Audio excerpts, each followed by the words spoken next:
$15 feels like nothing in the moment. It's loose change. It's the crumpled bill you find in last week's jacket pocket. It's an impulse buy at the checkout counter.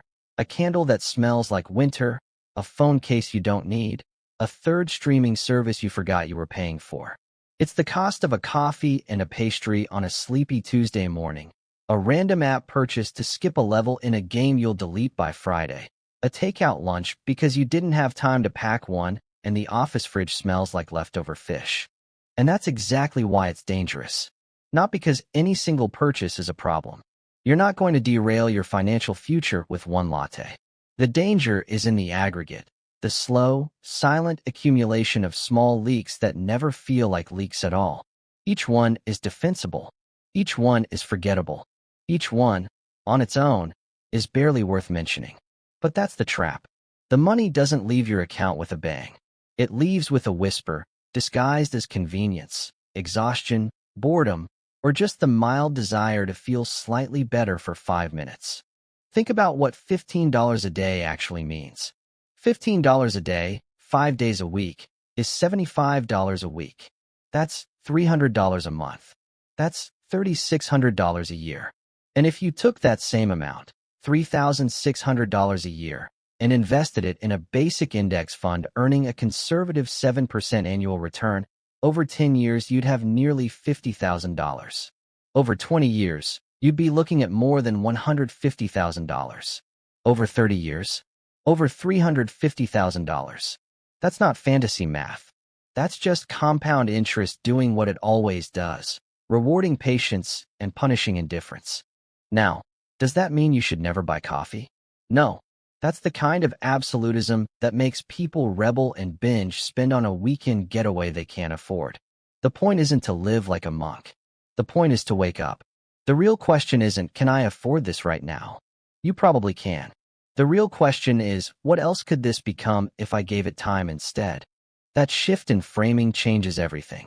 Because once you start asking that question, you stop spinning on autopilot.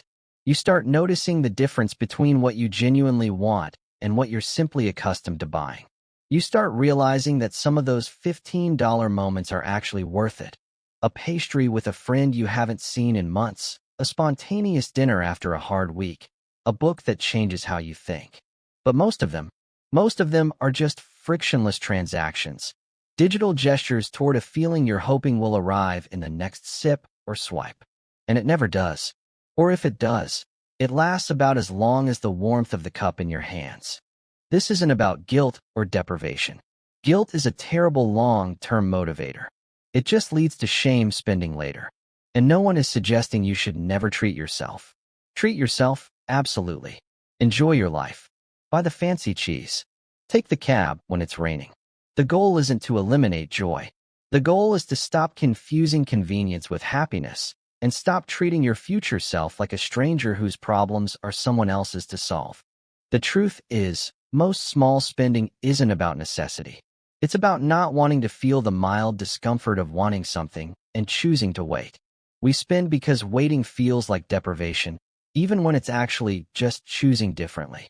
But waiting isn't the same as never having.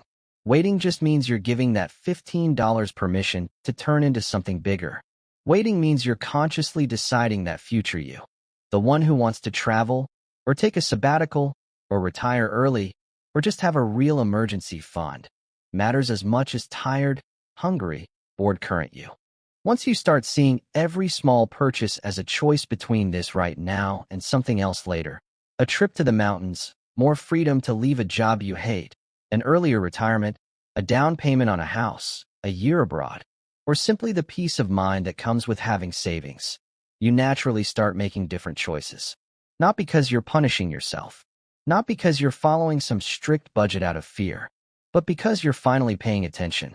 And attention, more than willpower, is what actually changes behavior. You don't need to be a hero. You just need to pause for 10 seconds before tapping your phone to the reader. You just need to ask, is this $15 decision today worth trading away what it could be tomorrow? Sometimes the answer will be yes. And that's fine. That's being human. But sometimes, more often than you expect, the answer will be no. Not because you can't afford it, but because you can finally see what you'd really be losing.